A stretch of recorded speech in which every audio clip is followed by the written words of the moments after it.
Student, नमस्कार।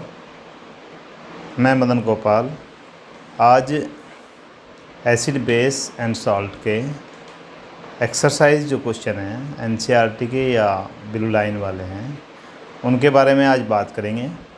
देखिए page number 18 पर हमें क्वेश्चन दिया हुआ है, you have been provided with 3 test tube. हमें 3 टेस्ट ट्यूब दी हुई है, जिसमें वह एक में डिस्टिल वाटर लिया है और अदर 2 में एसिडिक और बेसिक सॉल्यूशन लिया।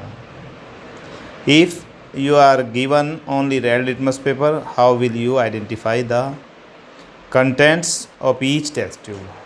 यानी कि आपको एक रेड लिटमस पेपर दे दिया जाता है, तो हमें बताना है कि कैसे पहचान करेंगे तीनों की कि इस तीनों में अलग अलग क्या है।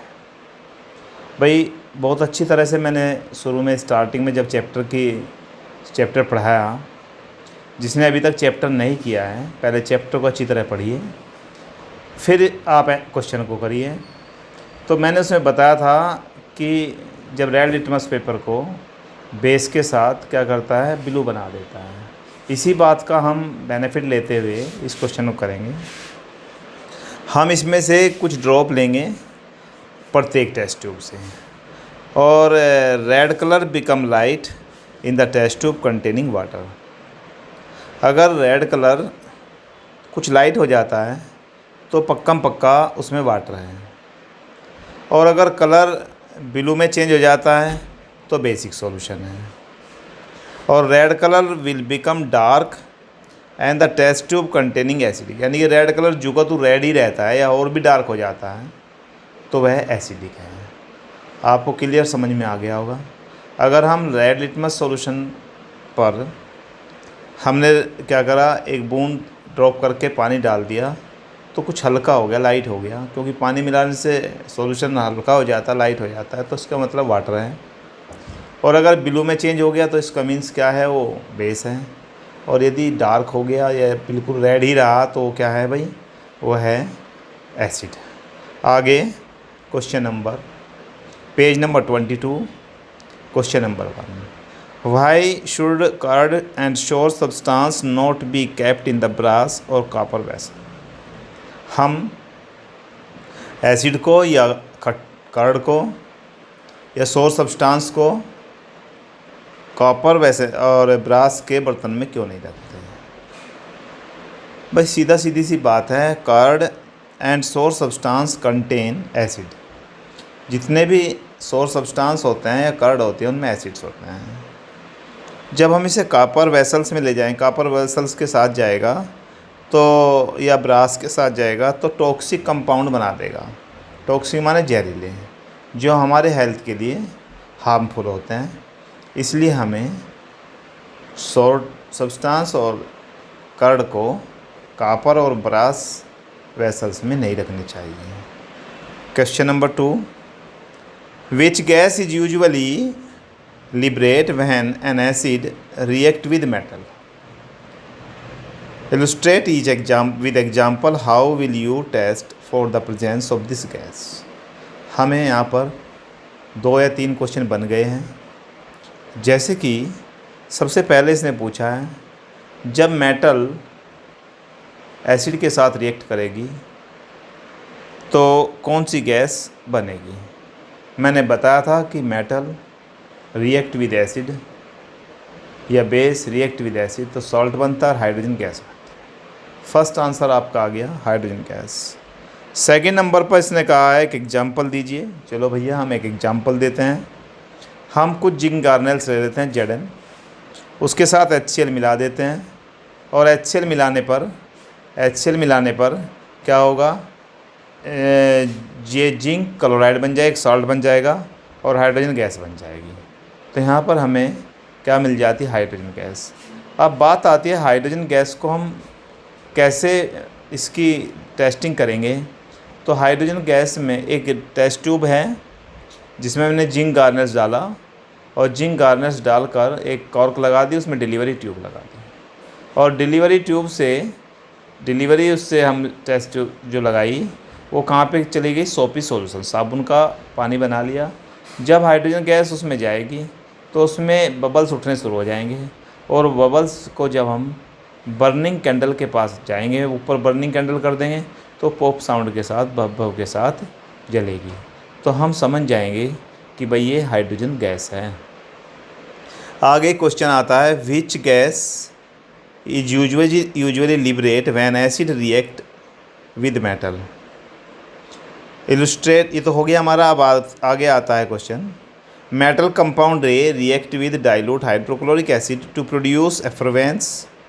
The gas evolve extinguisher in burning candle. Write balanced chemical equation for the reaction if one of the compound formed is calcium chloride. देखो भाई, मैंने बताया था जब चैप्टर कराया कि भाई एक कंपाउंड है जो ए, बहुत अच्छा क्वेश्चन है, वो डाइल्यूट हाइड्रोक्लोरिक एसिड से रिएक्शन करके एक गैस इवॉल्व होती है जो एक्सटिंग्विशर है, बर्निंग कैंडल को बुझा देती है।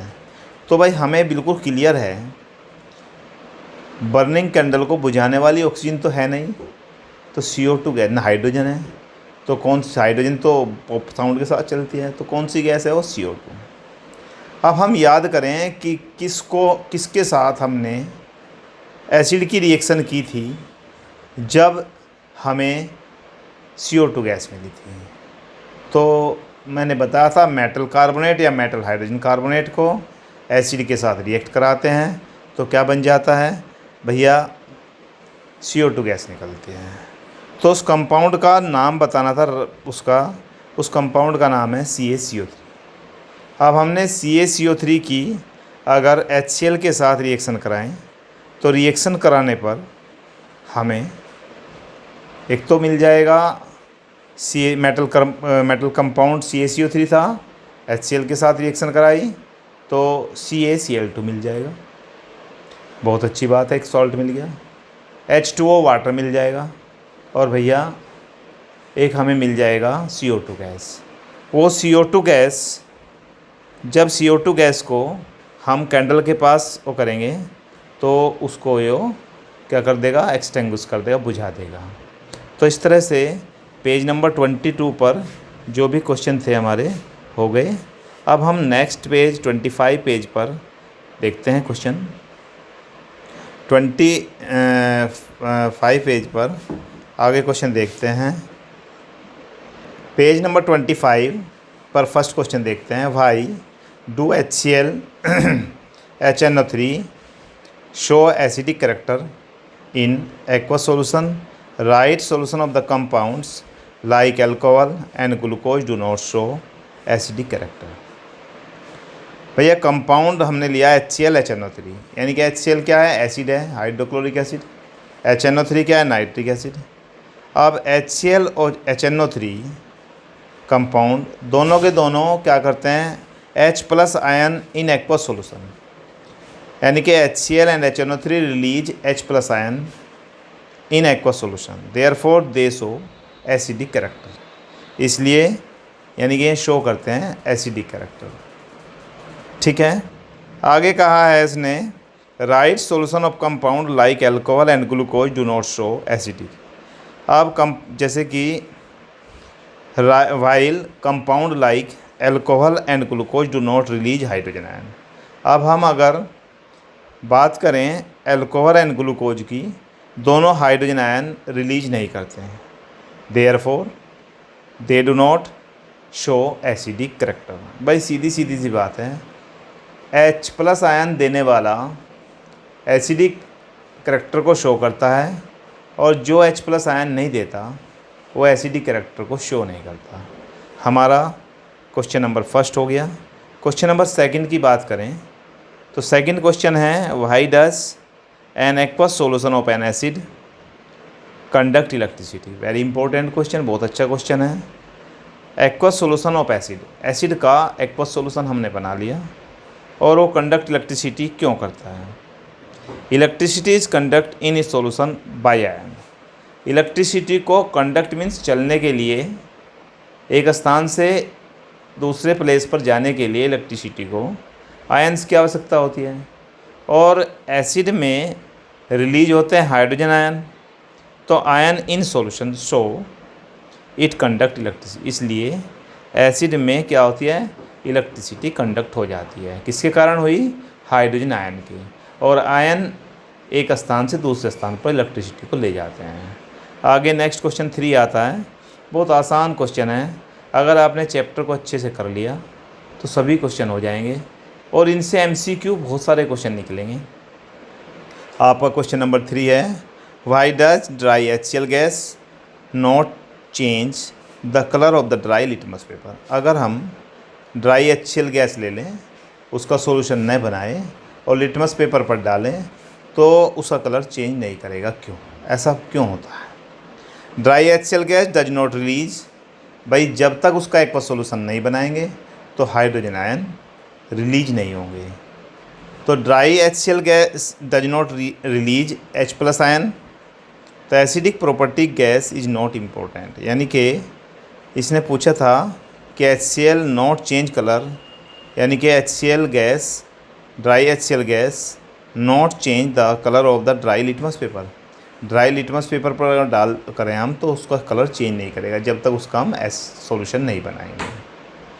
आगे क्वेश्चन नंबर 4 आता है, वाइल डाइल्यूटिंग एन एसिड। अच्छा क्वेश्चन है, इंपॉर्टेंट क्वेश्चन है। डाइल्यूटिंग एन एसिड, एसिड को हमें डाइल्यूट बनाना है। डाइल्यूट का मतलब उसमें वाटर को ज़्यादा मात्रा में करना है और एसिड कम। तो भाई is recommended that acid should be added, हमें सलाह दी जाती है कि acid should be added to water, not water to acid. हमें सलाह दी जाती है कि एसिड को पानी में मिलाया जाए, न कि पानी को एसिड में। ऐसा क्यों होता है? चलिए इसके आंसर के बारे में हम बात करते हैं। Addition of water to acid is an exothermic reaction. जब वाटर को हम एसिड में मिलाते हैं तो एक्सोथर्मिक रिएक्शन होती है। आप फर्स्ट चैप्टर में पढ़ चुके हैं कि एक्सोथर्मिक रिएक्शन क्या होती है। एक्सोथर्मिक रिएक्शन होती है जिसमें हीट इवोल्व होती है। अब हमने if we add water to acid तो lot of heat is produce. जब हम वाटर को एसिड में मिलाएंगे तो बहुत ज़्यादा मात्रा में, बहुत ज़्यादा क्वांटिटी में हीट प्रोड्यूस होती है। That may break the glass container, जिस कंटेनर में, ग्लास से कंटेनर में जिस में हमने उस काम को कर रहे हैं, एसिड में वाटर मिला रहे हैं, तो उसे वो है जब उसमें से हीट ज़्यादा निकलेगी वो टूट जाएगा। टूटने पर और support to burn the person adding it, जो आदमी इस काम को कर रहा है उसके जलने के चांस ज़्यादा होंगे। उसके हाथ जल जाएंगे या उसके मुंह पर गिर जाएगा, कुछ भी हो सकता है, एक किस्म से विस्फोट की तरह होगा। चलिए, but when acid is added water with constant string the heat produce. जब हम ड्रॉप करके, बल्कि यहाँ पर लिख लेना चाहिए ड्रॉप करके डालना चाहिए। जब हम ड्रॉप करके एसिड को वाटर में मिलाएंगे तो उससे बहुत कम मात्रा में हीट निकलेगी। तो string the heat produce is absorbed by water, जो भी हीट निकली उसको वाटर एब्जॉर्ब कर लेगा। एंड नो हार्म अकर, जो भी इस काम को कर रहा है कुछ भी उसको नुकसान नहीं होगा। आगे क्वेश्चन नंबर 5 आता है, how is the concentration of hydrogen ion H3O plus affected when solution of N acid is diluted. यानी कि H3O आयन की कंसंट्रेशन पर क्या इफ़ेक्ट पड़ता है जब उसे हम एसिड को डाइल्यूशन करते हैं। बहुत सिंपल सी कोई बात है भाई, हमने बताया था हाइड्रोनियम आयन की अगर ज़्यादा मात्रा है तो वह स्ट्रॉन्ग एसिड, यानी कि क्या होता है, स्ट्रॉन्ग एसिड होता है। स्ट्रॉन्ग एसिड में एसिड ज़्यादा होता है, वाटर कम होता है। यहाँ पे हमें कहा गया है कि हम अगर how concentration of hydronium ion H3O affected when solution of acid is diluted. अगर हम एसिड का जो सॉल्यूशन है हमारे पास उसे डाइल्यूशन करें, डाइल्यूशन करने का मतलब है वाटर, उसमें वाटर को बढ़ाए, तो concentration of hydronium ion decrease. तो सीधी सी बात है, कंसंट्रेशन हाइड्रोनियम आयन की कम हो जाएगी when the solution of acid is diluted. अगर हम एसिड के सॉल्यूशन को डाइल्यूटेड करें तो हाइड्रोनियम आयन की कंसंट्रेशन कम हो जाएगी। इस तरह से हमारे क्वेश्चन हो जाते हैं पेज नंबर 25 कंप्लीट। अब हम आगे देखते हैं नेक्स्ट को। देखिए अब नेक्स्ट पे क्या आता है। आप पेज नंबर 28 पर आप देखिए पहला क्वेश्चन, फर्स्ट क्वेश्चन। आपको एक भी क्वेश्चन रटने की आवश्यकता नहीं है।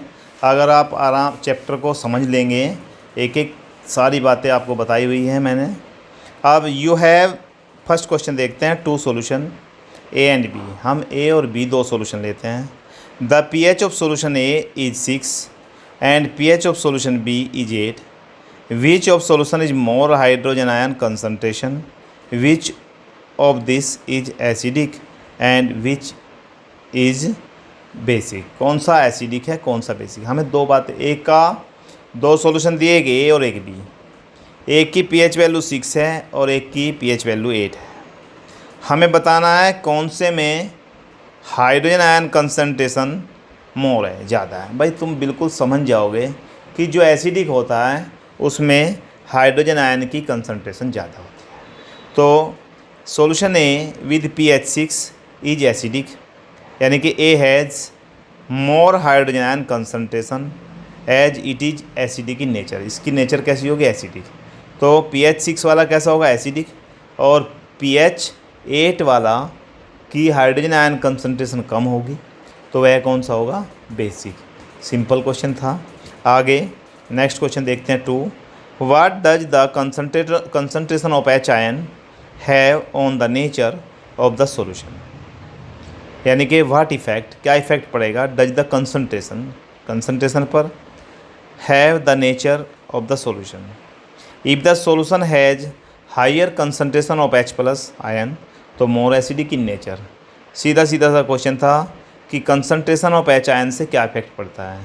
भाई सीधी सी बात है, अगर higher concentration of H plus ion है तो उसकी नेचर कैसी होगी, एसिडिक नेचर होगी। अगर कंसंट्रेशन ऑफ H आयन कम है, लेस है, तो उसकी नेचर कैसी हो जाएगी, डाइल्यूशन हो जाएगा एसिड का, और बिल्कुल ही कम हो जाएगा तो बेसिक बन जाएगी। आगे question number 3। Do basic solution have H plus ion, क्या बेसिक सॉल्यूशन में H प्लस आयन होता है। If yes then why are these basic. तो फिर भी ये बेसिक क्यों। मैंने जब यूनिवर्सल इंडिकेटर पढ़ाया तो उसमें मैंने डायग्राम दिखाया था, एक ब्लू और वाइट वाला। तो ब्लू लाइन और वाइट लाइन का एक स्केल था जिसमें pH दिखाया गया था। जो ब्लू वाली लाइन है, जब एसिडिक में आते हैं तो ब्लू वाली लाइन ज़्यादा होती है, एरिया मोर एरिया कवर करती है, और वाइट वाली कम करती है। परंतु जब बेस में चली जाती है तो ब्लू वाला एरिया बहुत कम हो जाता है और वाइट वाला ज़्यादा होता है। इसका मीन्स ये हुआ कि हाइड्रोजन और हाइड्रोक्साइड आयन एसिड में भी होते हैं और बेस में भी, दोनों आयन दोनों में होते हैं। परंतु क्या होता है, हम जब एसिडिक में आते हैं तो हाइड्रोजन आयन की कंसंट्रेशन बढ़ती चली जाती है और हाइड्रोक्साइड आयन की कंसंट्रेशन कम होती चली जाती है।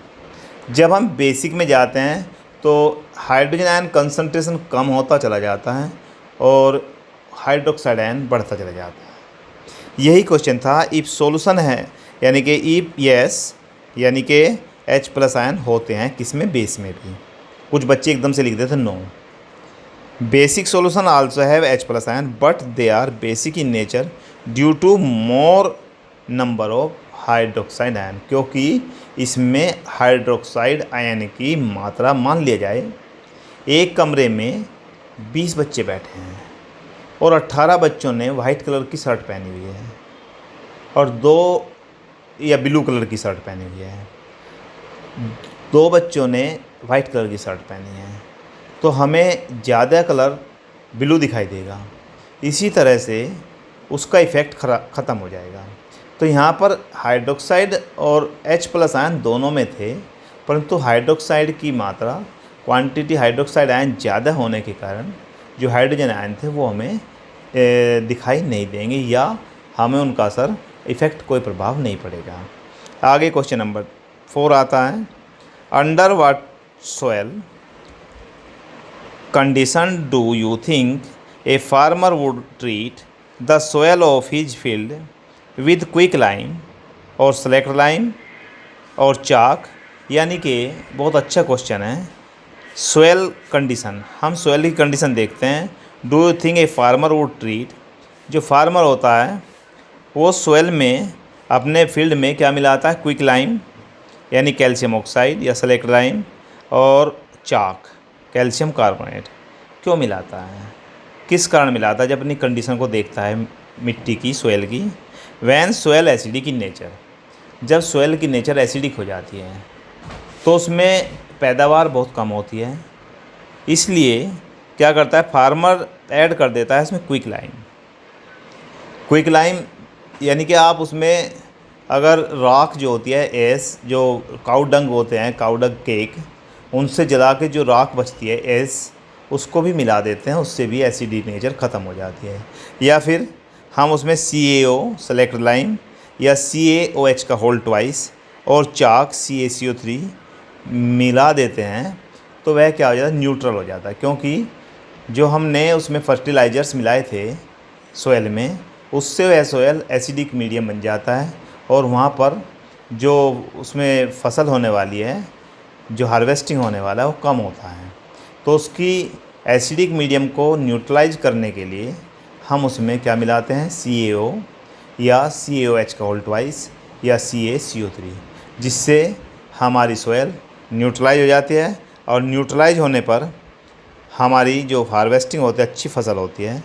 अब आगे पेज नंबर 33 पर क्वेश्चन नंबर फर्स्ट आप देखेंगे, what is the common name of the compound CaOCl2। भाई कॉमन नेम क्या है CaOCl2 का? अगर कॉमन नेम पूछा गया है तो ब्लीचिंग पाउडर होता है। अगर इसका केमिकल नेम पूछा जाए तब क्या बताएंगे आप, कैल्शियम ऑक्सीक्लोराइड। क्वेश्चन नंबर 2 आता है, name the substance which on treatment with chlorine yield bleaching powder. यानी कि बताइए हमें ब्लीचिंग पाउडर बनाने के लिए क्लोरीन को किस सब्सटेंस के साथ ट्रीटमेंट कराना पड़ेगा, यानी क्लोरीन को किस सब्सटेंस के साथ ट्रीटमेंट कराएं जिससे कि ब्लीचिंग पाउडर बन जाए। अब भैया आपको सीधा सीधा पता है कि ब्लीचिंग पाउडर होता है CaOCl2 कैल्शियम ऑक्सीक्लोराइड। हमने उस पर क्या दिया, उसे क्लोरीन। तो क्लोरीन हम किसे दे दें, कैल्शियम हाइड्रोक्साइड यानी कि CaOH का होल ट्वाइस को हम क्लोरीन से रिएक्ट करा दें तो वहाँ बन जाता है CaOCl2 और प्लस H2O। आगे क्वेश्चन नंबर 3 है, name the sodium compound which is used for softening hard water. Very important question, यानी कि वह सोडियम कार्बोनेट का नाम बताइए जो हार्ड वाटर को सॉफ्ट करने के काम आता है। भैया वाशिंग सोडा होता है और वाशिंग सोडा का फॉर्मूला होता है Na2CO3 10H2O, और इसका अगर केमिकल नेम पूछ ले जाए तो सोडियम कार्बोनेट डेकाहाइड्रेट होता है। इस तरह से हमारा क्वेश्चन कंप्लीट हो जाता है। Question number 4 what will happen if solution of the sodium hydroxide is heated. यदि हम सोडियम हाइड्रोक्साइड NaOH को हीट कर दें, give the equation of the reaction evolve. When sodium hydroxide is heated तो sodium carbonate and water along with evolution of carbon dioxide gas. भैया सीधा सीधा था, जब हम solution of sodium hydrogen carbonate होता है NaHCO3। जब NaHCO3 को हीट करते हैं तो वहाँ से एक तो हमें मिल जाता है Na2CO3 सोडियम कार्बोनेट, एक मिल जाता है H2O और एक मिल जाता है कार्बन डाइऑक्साइड। इस पेज का last question, right an equation show the reaction between plaster of Paris and water. भैया प्लास्टर ऑफ पेरिस और वाटर जब मिलते हैं तो जिप्सम बनता है, और आपको पता है प्लास्टर ऑफ पेरिस का फॉर्मूला होता है CaSO4 हाफ H2O और जिप्सम का फॉर्मूला होता है CaSO4 2H2O। इसका मीन्स उसमें 1.5 मॉलिक्यूल ऑफ वाटर अगर मिल जाए तो वह क्या बन जाता है, जिप्सम बन जाता है। तो इसकी इक्वेशन अगर हम देखें तो वह होती है CaSO4 plus half H2O is equal to CaSO4 2H2O। बस इसमें यहीं तक